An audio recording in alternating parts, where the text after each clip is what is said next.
Hello and welcome to Positively Sports Media. It's your boy Joe here. A little bit of a different type of video today as we're going to do a deep dive into Pro Football Reference, look at a couple of quarterbacks who are in new cities, new teams this year, a couple of guys who are early first round picks with a lot of hype and their careers didn't really work out at their first location and now they're in a new spot. And in terms of fantasy football betting and just general football outlook, this is the kind of thing I do in my spare time anyway, deep dives on Pro Football Reference. So just kind of want to show you guys how I look at stats and players and opportunities in the NFL, kind of. And hey, if you guys disagree, let me know. But this is kind of my methodology and type of things I look for when I'm making kind of predictions moving forward for the year. So you may have guessed the first quarterback I'm looking at is Ohio State legend Justin Fields, who of course was drafted by the Bears 11th overall in 2021. He started about 3.5 seasons, I think it's fair to say. He came in, started 10 games towards the end of his rookie year. They were terrible. His second season, pretty bad too. In the third season, started winning a couple of more games. Actually, in 2022 was statistically his best year because he really went wild running the ball. That season, he rushed for over 1,000 yards. I think he's one of only 3 quarterbacks in the history of the NFL to run for over 1,000 yards. I want to say probably Michael Vick and maybe Randall Cunningham are the other 2. Maybe Lamar Jackson. That's probably obvious. Probably Vick and Jackson, right? It's another video. 2022, he rushed for 1,100 yards, by far the most, almost double his second highest season. Got a couple of MVP votes that year, but in terms of football games won, pretty rough, 3-12. So 2023, I think he has statistically his best passing season as he kind of goes away from run first quarterback and transitions into a more of a passing threat. And so a lot of people right now are like talking about Justin Fields in terms of fantasy football and like Garrett Wilson. Like, can you trust Fields? What's going to be the ratio of passing attack to rushing attack? And can you trust Fields to get the ball to a number 1 receiver like Garrett Wilson? And that's really what I come looking at these stats for, especially like 2022. So let's just look. What did those Bears look like in 2022? Who was his leading receiver helping out Justin Fields? And the answer is Cole Kmet, 23-year-old tight end at the time, caught 50 passes for 544 yards in what is like an all-time anemic passing attack in Chicago. Best wide receiver on the team was Darnell Mooney, who had gained 1,000 yards receiving the year before. But a big drop-off for him, only playing 12 games in 2022. So it's fair to look at Fields' 2022 season and say he didn't have a number 1 receiver yet. So what's the first season when he did have kind of a superstar type of dude that you could compare to Garrett Wilson, who's going to be his new number 1 superstar receiver at the Jets. So let's look at 2023, the year that the Bears invested a little bit in the pass attack and got DJ Moore. Moore went off, 96 catches, 1,300 yards, 8 touchdowns.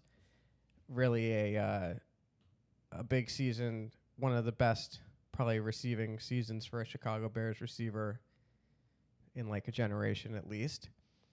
So this stat line alone makes me think if Garrett Wilson has a stat line like this where he's getting drafted right now in fantasy in the kind of the age of the 2 high safeties and running backs and running games being more efficient, you're not getting these huge passing attacks like you got maybe 15 years ago when there would be like the top 10 receivers all had over 1,400 yards receiving.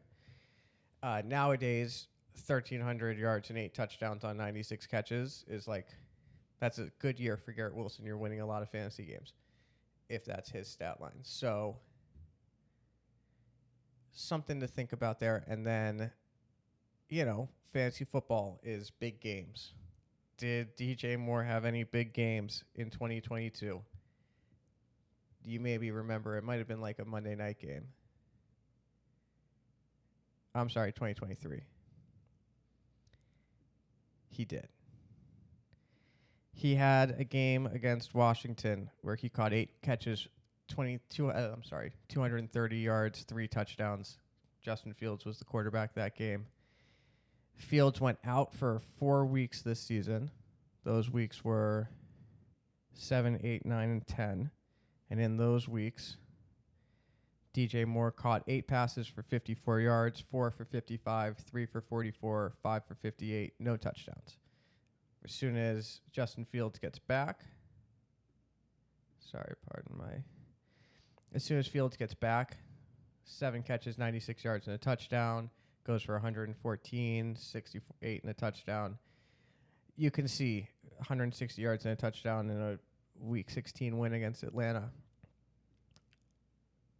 The capability for Fields to be feeding a number 1 receiver, DJ Moore, Garrett Wilson, not exactly the same dude, but similar enough that there's no reason to think Justin Fields and Garrett Wilson aren't going to have huge games the way that Garrett Wilson did with Aaron Rodgers and, I don't know, was it Zach Wilson the year before that? So, in my eyes, in my mind, that's a good sign for people who, nowadays it's like you see some bad training camp tapes of Fields and you hear some rumors and it's like, can this guy complete a 5-yard pass? This is a guy who has been growing and developing. So let's look at last year in Pittsburgh for Justin Fields, who went 4-2 to start the season. I think Russell Wilson was dealing with an injury, and the coaching staff had kind of said that Russ was going to be the starting quarterback until that injury happened. So they had some justification for benching a quarterback with a winning record, which is kind of crazy. I thought that they should have given Justin a little more burn, given that he was winning games, but I see how statistically they like their chances with Russ, and Russ did great. But that season in Pittsburgh last year, 4 wins, 2 losses, threw 5 touchdowns, 1 interception, completed 65%, 66% of his passes for 1,100 yards. I mean, I think there's a lot of upside there. I see, is he throwing for 300 yards every week? No. But in a close game in Indianapolis, indoors, in September, he throws for 312 yards, a touchdown, no picks. Rushes for 55 yards and 2 touchdowns. I mean, in the last week he started, he also rushed for 2 touchdowns. Rushed for a touchdown in half of the games, at least 1 touchdown in half of the games he started. I see a lot of upside for Justin Fields. I get it. Is he Tom Brady throwing the rock? Is he Peyton Manning? No. He's Justin Fields. Are they going to win the Super Bowl? Is that what I'm saying? No. Is he going to be the number 1 QB? No. But if you want to wait in your fantasy drafts and end up with Justin Fields, or if you feel like people are passing on Garrett Wilson and he's falling to you in the late 2nd round, early 3rd, jump on that. That's a great value. As you can see, it lays out statistically that Fields can find his number 1 man. We know that Garrett Wilson's a freak. There's no reason to think that's not a worthy investment or valuable. Don't buy into the hype that Justin Fields is this incompetent NFL quarterback. He is very competent. Is it gorgeous? No. Is it going to win a ton of games with these Jets? Looking at the Jets depth chart, we'll just pop over there in a second. But are they loaded? No, there's all these questions about Breece Hall, Braylon Allen at the running back position. Do I expect Justin Fields even to run the ball like he did early in his career in Chicago? No, but maybe more so than a little later, than he did towards the end of his time in Chicago. So, something to look at. These Jets receivers, what is he going to be working with? Devontae Adams was on the team last year. He's gone to L.A. Alan Lazard is still there. Mike Williams is gone. Breece Hall is a great receiving running back. And, again, that's another dude where I get it There's a lot of talk about his position with that team. We know what Breece Hall is. In PPR fantasy, he's a machine. Super durable, played 16 games last year. Ran the ball 209 times for 876 and 5 touchdowns.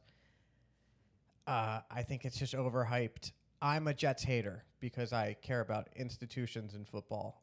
I think that teams that wins over time, there's your surprises and your teams that go against this rule. It definitely happens. I think the Cincinnati Bengals are historically one of the worst run franchises in football, and they still made it to a Super Bowl early in Joe Burrow's career and could have won that game.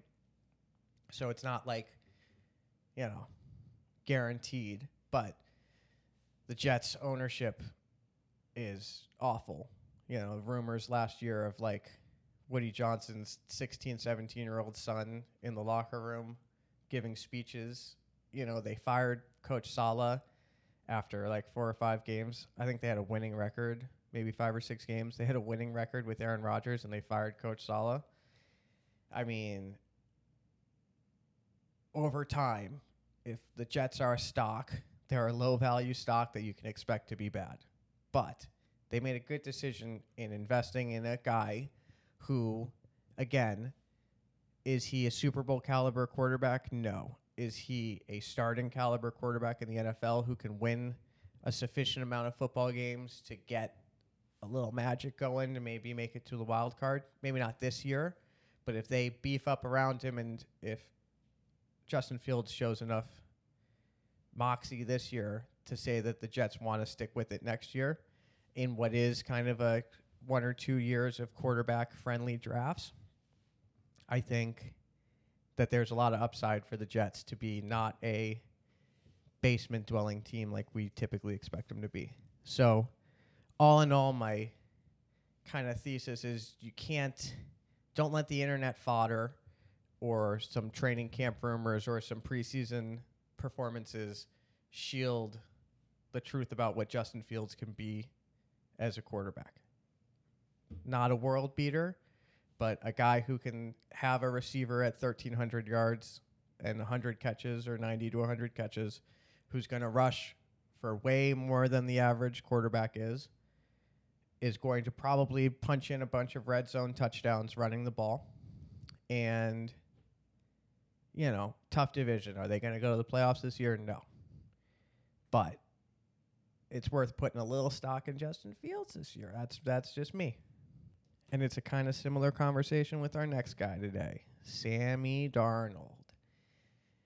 Boy, oh boy, I feel like the Minnesota Vikings made the decision of the year in letting him walk. I mean, the season he had last year to go 14-3, 4,300 yards passing, 35 touchdowns, 12 picks. Obviously the chemistry that KOC, Sam Darnold, Justin Jefferson, Aaron Jones running the ball, magic on defense. They're doing, Camp Rock, who let the dogs out, celebrations in the end zone every time they get a turnover. That Vikings team was hot. They were the talk of the town. Yes, they got cold towards the end of the year. Yes, they got embarrassed in the playoffs. Yes. They also should have been a team, in past years, that's a team that gets a bye week and is not even playing a tough game, but cursed by the fact that they're a ridiculous team in the division with an even more ridiculous team in the Detroit Lions last year. Come on. Any other year, you go 14-3, you get a bye week, and you got home field advantage and you're playing. So, all in all, Sammy Darnold saved his career, comeback player of the generation. Geno Smith, a couple years ago, they wrote him off and he didn't write back. That's Sammy Darnold now. Vikings say for some reason, hey, we found the formula. We figured it out. We're winning football games. Let's, you want to fuck it up? Yeah, let's just fuck it all up. Does anyone have a trash bin? Let's throw Sammy Darnold in the bin. Ridiculous, in my opinion. Yeah, I don't care if you drafted a number 1 quarterback. I think drafting J.J. McCarthy where they did, given what his college career was, and yes, I'm a hater, but that's a ridiculous draft pick where it is anyway, given that I think he started one season. Passing numbers, not amazing. Cupcake schedule. Yeah, they won the national championship, but they're also lying, cheating bastards. But we'll get off of that.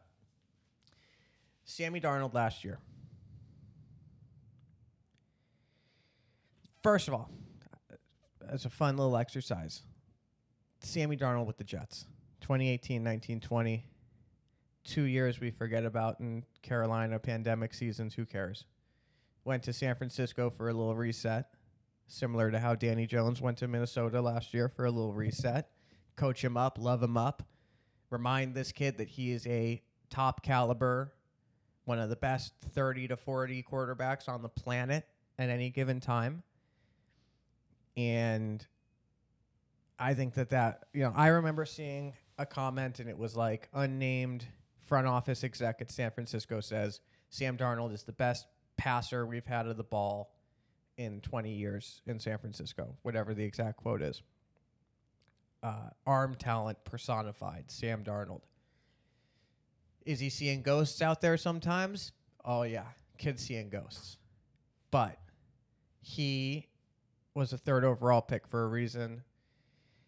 When you're a third overall pick, do you go to a good team? You go to a terrible team. And they were terrible. Won 4 games in his rookie year, 7 games the next year, 2-10 the next year. This 2020 season, 2-10 is one I want to look at, right? Because it's easy to write off Sam Darnold going 2-10. Who on earth was Sammy Darnold throwing the football to in 2020 in the New York Jets? Backup was Joe Flacco, who came in to relieve him. I think Darnold got hurt, and Flacco went 0-4. And everyone goes, well, that's the death of Flacco, right? Maybe we shouldn't be so quick to write off quarterbacks in the NFL. Because Joe Flacco is the starting quarterback of the Cleveland Browns in 2025. And he took them to the playoffs in 2023 and lit the world on fire. Joey Flacco to Jerry Jeudy, et cetera, Amari Cooper. So who was Sam Darnold throwing the ball to in 2020 in the New York Jets? And the answer is Jamison Crowder, Brashad Perriman, and Braxton Berrios. Not exactly your Pro Bowl roster. New York Jets out there in New Jersey, wherever the fuck they play. I'm a Jets hater.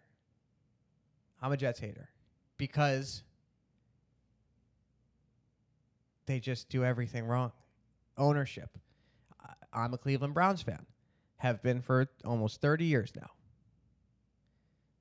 My family was involved in their own way in the Browns, and that's a story for another day. But right now, the ownership of the Browns is Mr. Haslam, who does things the wrong way. Johnny Manziel. Baker Mayfield. So when you do things the wrong way, sometimes you stumble into gold, like Baker Mayfield. But when you do things the wrong way, systematically, you fuck up the good situations you stumbled yourself into. Like Baker Mayfield. Now I don't know, I'm not saying anything about the Vikings, but this is a Jets-ass, Browns-ass move the Vikings made. Dog, sit him down. Let JJ say, hey, buddy, I'm sorry. Aaron Rodgers was a first-round pick, and he sat behind Brett Favre in Green Bay. That's how you do things when it works. Brett's winning, and we're going to try to win Super Bowls with Brett. And then when it starts to seem like it's not time anymore, like our franchise quarterback is done, get the new kid in. Jordan Love. Sat for, 2 or 3 years? So why can what's the urgency that 22-year-old J.J. McCarthy has to get out on the field? I'm telling you this year, I expect it to be. Have you noticed something about the rookie quarterbacks in their first season on the win-loss category? And you think the Vikings are going to the playoffs this year? We'll talk. In November, we'll talk. But I think it's an all-time mistake. Sammy Darnold's throwing the ball to Jamison Crowder, Brashad Perriman, and Braxton Berrios, Denzel Mims. So you're shocked that it wasn't, amazing. And those aren't, they're not terrible. But this is a fun tangent here, if you'll bear with me for a moment, as I'm looking at the 2020 Jets. Leading rusher is Frank Gore. He's 37 years old. Frank Gore ran for 2 touchdowns that season. If we go all the way down here and we look at the scoring summary, Frank Gore scored on a 1-yard touchdown pass against the Chargers. It doesn't say what week that was, but in November. So for the first 3 months of the season, nothing from Frank Gore, the leading rusher of this team. And a week before Christmas, Frank Gore scores another 1-yard rushing touchdown. So on the season, 2 rushing touchdowns from your starting running back, 37-year-old Frank Gore. Those cumulative yards on those touchdowns, 2. Sammy Darnold had a 46-yard rush, where just take a moment, pause this video, go into the YouTube machine, 46-yard Sam Darnold touchdown rush, and tell me he didn't invent the fake slide. I think this is before Kenny Pickett. He invented the fake slide in an empty stadium during the pandemic season on an amazing, athletic 46-yard Sam Darnold touchdown rush. You look down here, Darnold also had a 4-yard rush. So collectively, his rushing touchdown yards, 50 yards, Frank Gore 2. So you're not, this is like a pitcher. You're not getting the run support that you're looking for. Yeah, even if you're throwing the ball well or not well, it doesn't really matter if you're handing the ball off to a 37-year-old Frank Gore. And just to humor me, the prior season, 2019, when Sammy Darnold had not a terrible year, they lost first 4 games and the season's over by October. So, you know, everything with a grain of salt. Who's the leading? Maybe I'm off here. I'm trying to get to the season where maybe it was Sammy's rookie year, where the leading running back is a man named Isaiah Crowell. And like I said, I'm a Browns fan. And when I was looking and I saw that Sam Darnold's rookie year, he was handing the ball to Isaiah Crowell, I said, I remember Isaiah Crowell. He played for the Brownies for a little bit during the blunder years, right? Isaiah Crowell played 5 years in the National Football League. First 2 years, he only played a combined 13 games. Last 3 years, he was a starting running back for the Cleveland Browns. 16 games started, 2 straight seasons. He rushed for 950 yards, 7 touchdowns, and then 850 and 2 before going to the Jets. Starting 6 games, playing in 13, rushing for 685 yards and 6 touchdowns. I said, I remember Isaiah Crowell. What were those years he was with the Browns? That would be 2016, 2017, and then 2018 with the Jets. How many games did the Browns win in 2016, friends? 1. How many games did the Browns win in 2017, friends? 0. How many games did the Jets win in 2018? 4. That's carry the 148 games. Roughly, he didn't play in 3 of those, so let's say 45 games. And he won 1 football game. Go to Isaiah Crowell's career, and this is a tangent. We're off of Sam Darnold, but bear with me here because it gets somewhere very exciting. How many games did Isaiah Crowell play in his career? 77. His record in those games, 15 and 62. This guy can't win shit. This has got to be one of the worst careers.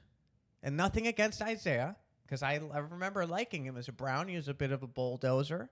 He had some good games, I'm sure. Here we got 120 yards against Green Bay in an overtime loss. 113 yards. 113 yards here in a loss against Cincinnati. 150 yards in another overtime loss. There were some close games. Not a ton of touchdowns, sure. It's easy to lose when you don't score touchdowns. I'm sorry, here's our touchdowns. So he did have a handful. 1, 2, 3, 4, 5. 2 in that game. So when they finally did win a game, it was because Isaiah Crowell ran for 2 touchdowns against the San Diego Chargers, I believe. Yeah, in 2016. Long story short, if you fudge the numbers and you ask the internet of players who have played 77 or more games, who has the lowest possible win percentage, the answer is Isaiah Crowell, the losingest player in the history of the National Football League. You learn something new every day. Shout out our hero, Isaiah Hassan Crowell. Alabama State, Carver, Georgia, Columbus, Georgia born. He's only 32 years old right now. Out there somewhere. I hope you're doing well, Isaiah. I'm sorry you had to play for the Cleveland Browns and the New York Jets, two of the most institutionally defunct, I'm not going to say corrupt, woefully negligent NFL front offices. You deserve better, Isaiah. And so did Sammy Darnold. So let's get back on the track here. So, couple of questions. Who was Sam Darnold throwing the ball to in Minnesota last year? Some familiar names here you might have heard of. You ever heard of a guy named Justin Jefferson? 103 catches, 1,533 yards, 10 touchdowns. Jordan Addison caught one fewer touchdown than Justin Jefferson last year in 15 games played. 63 catches, 875 yards. That's a powerful, poignant passing attack for a Vikings team that finished 9th in the NFL in points scored. Makes you wonder about the Seattle Seahawks that he will be playing for this coming season. Seahawks have one of my favorite players in football, not just because he's an Ohio State boy, but also Jackson Smith-Njigba. Seahawks are losing their number 2 and 3 receiver. Now, depends on how you look at it. DK Metcalf is a wide receiver 1 in the NFL, but he didn't have as much production by a narrow amount as Jackson Smith-Njigba. He's the future. So sometimes what do we learn? When you've got the future and you've got a guy who maybe doesn't fit in DK, in what is in Seattle a head coach, offensive line specialist, should be a rushing attack. Everyone's thrilled about Kenny Walker and Zach Charbonnet, and you should be. They move on from DK Metcalf. They move on from Tyler Lockett. Lockett, you could say, in theory, is replaced by Cooper Kupp, who plays a similar position. Elevating guys like Jake Bobo, who's always going to be silly because of his silly name, but who is, I think, whenever I watch, he flies off the screen when I'm watching the Seattle Seahawks. Let's check really quick, do a quick Google. Is there anyone else catching the ball I haven't thought of? They got Marquez Valdez-Scantling, who, in theory, is one of the best vertical threat wide receivers in a generation. Just multiple Super Bowl champion. I don't even know. That's probably a fun look. Oh, God, this is going to be lucky if we spell it. There he is, Valdez-Scantling. Marquez Valdez-Scantling is like a vertical threat. He caught 19 passes last year. 4 of them were touchdowns. Like, that's, he's bounced around. How many Super Bowls has he won? 2 in Kansas City, 22 and 23. In the playoffs. Like, this is important, I think. 7 catches, 122 yards, and 2 touchdowns in the playoffs. He's a guy you can count on who's an awesome signing. Where did he play last year? New Orleans? Maybe I remember that. Oh, he also played for Buffalo. I see. So combined last season, he started 8 games and caught 4 touchdowns. He just wasn't getting on in Buffalo. He caught, 9 passes? No, 2 passes, 9 targets. So, I don't know. Valdez-Scantling at 31 years old, DK Metcalf, they move and they get some good value for DK. I look at this like Sam Darnold proved last year that when he's got talent around him and a little time in the pocket and a bit of a running game God bless you, Isaiah Crowell. He can be he can win 14 games. Maybe I'm missing something. I usually am not missing something. So can someone explain to me what the Vikings were thinking? I think they've got the money to pay him. I don't know. So this has got, I wake up in the middle of the night scratching my head going, am I missing something? Like the Vikings are self-sabotage at the highest degree. So I guess we're talking about three things now. Justin Fields, Sam Darnold. No reason that these guys can't,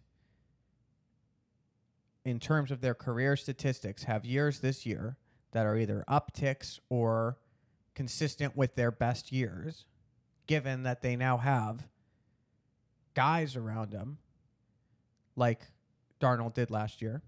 And on the side, a little side fun fact, I think J.J. McCarthy is going to struggle immensely. I think that they should have Kirk Cousins and the Atlanta Falcons on speed dial.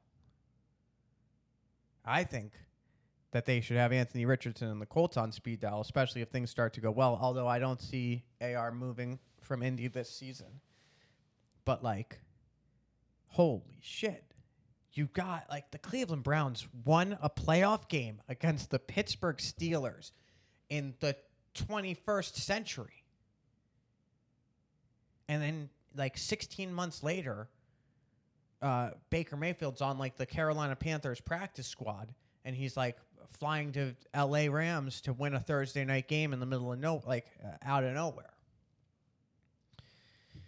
So, I don't know if I've said anything in the last however many minutes we've been talking, but I feel like we've gotten to something you can see how I get to the places I get to when I feel very strongly.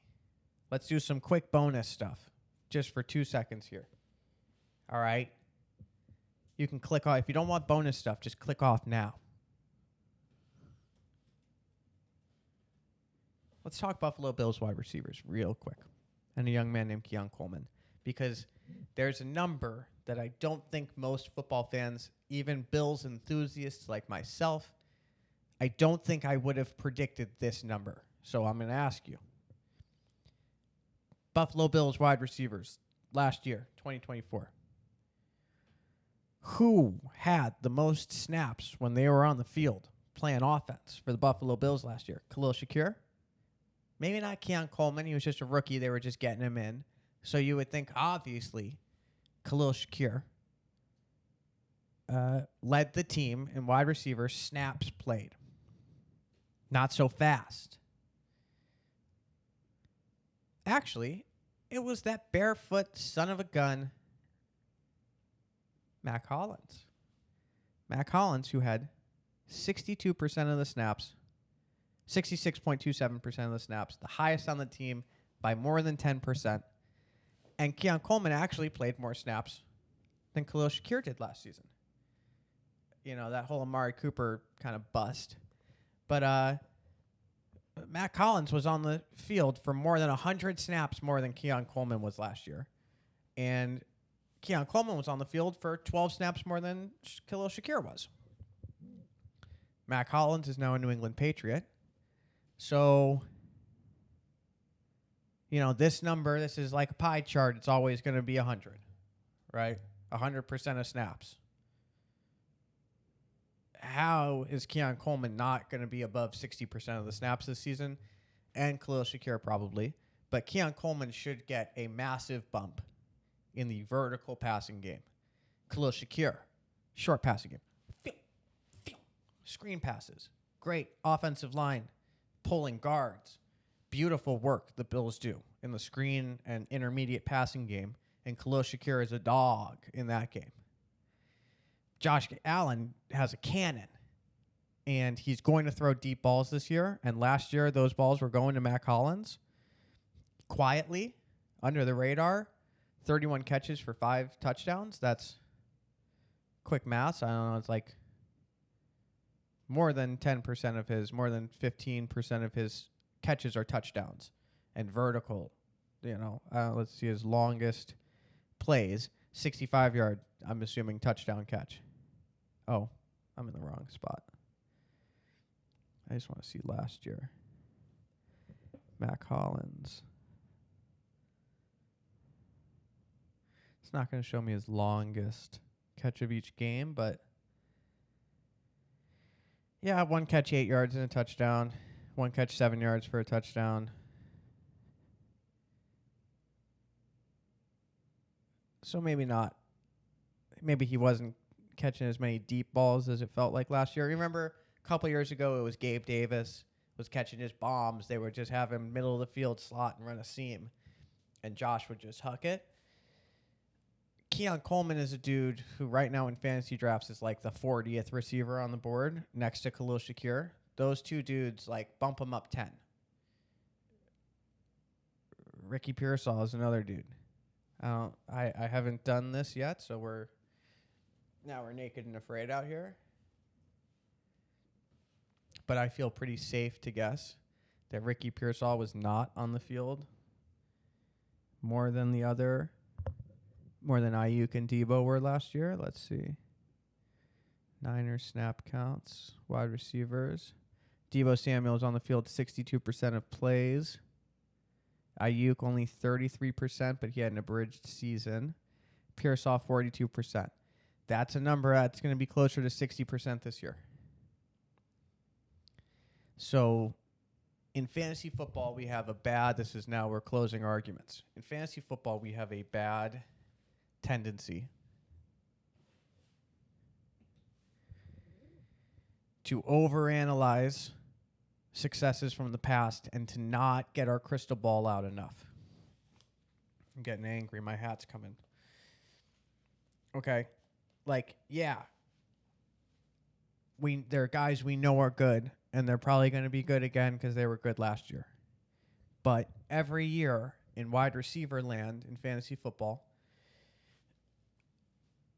tons of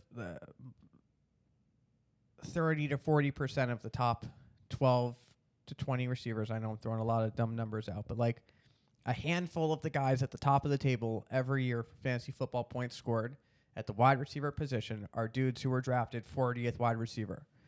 Jackson Smith and Jigba last year. Let's go real quick back. I have one more thing I like.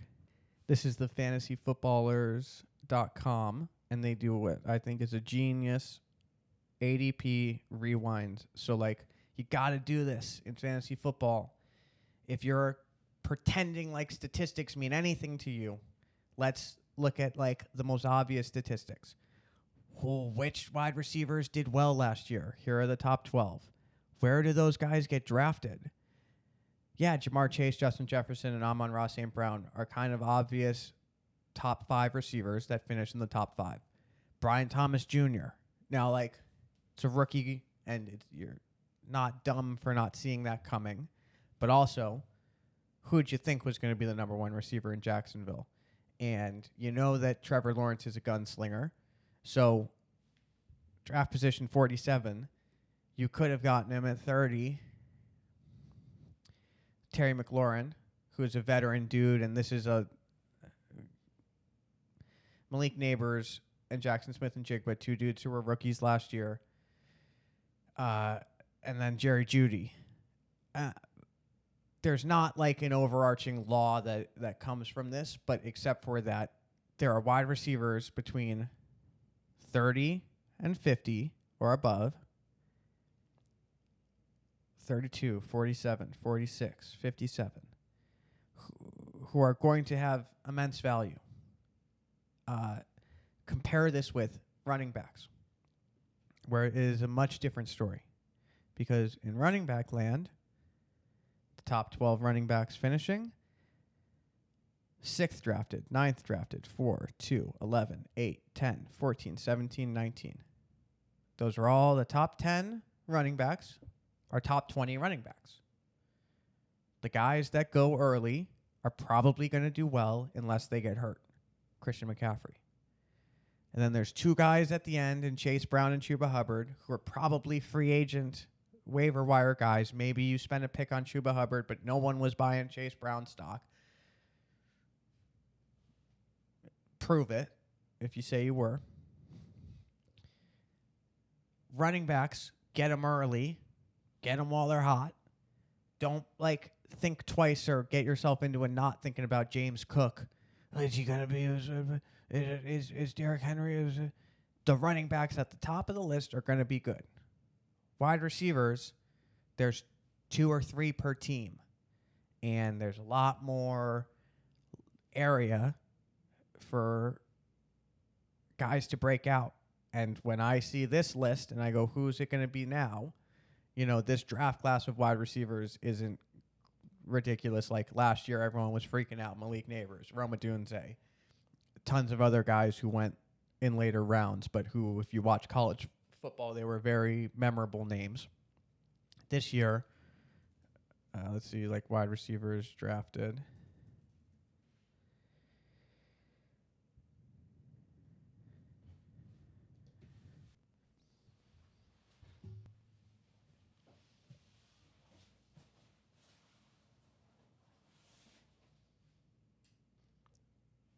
Right, you got Tet McMillan in Carolina. As an Ohio State fan, I have this. I'm beyond invested in this kid. I think he's going to be amazing. But it's easy to right now look at Matthew Golden and go, oh, there's a million wide receivers and they're all pretty good in Green Bay, and so he's probably not going to be great. But statistically speaking, that's a name that you should maybe bump up a little bit on your cheat sheet draft board there. And another guy in Isaac Tesla. I love rookies who are going into good situations, which is why I have a hard time with early draft picks. It's tough. Tesla, I know the internet's abuzz with Tesla talk, and Pat Bryant, I've heard in version really well. Those are due to belong on your bench this year, and one of them's going to pop off. And we're going to come back in February and say, how did you not see Tesla coming?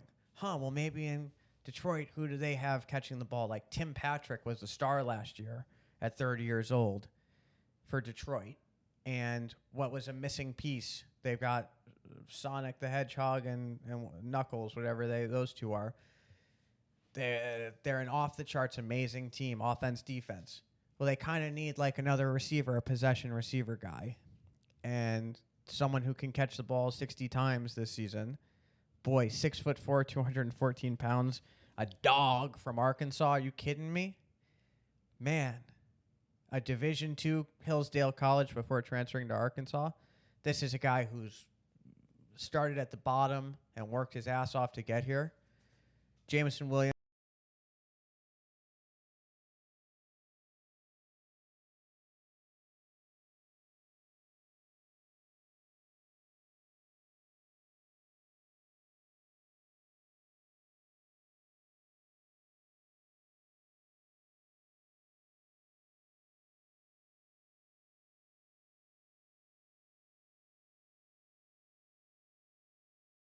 In Detroit, obviously a big speedster, but hell, man, Isaac Tesla could be on this list next year. Maybe not top 12, maybe top 20, more realistic. But that's what the upside is, and that you can't say that about running backs. I love Sampson for the Browns. They used a draft pick on him, similar area in the draft. Jaden Blue. List goes on with running backs that you saw in college and you go, these guys are freak athletes and these guys are going to be awesome. But in fantasy football talk and in kind of the larger picture, a clutch third down in a big game is one thing. And even then, I don't think the rookies are going out there for that. But a guy like Isaac Tesla, I don't know much about Pat Bryant, if I'm being honest. 6'2", 204 pounds out of Illinois.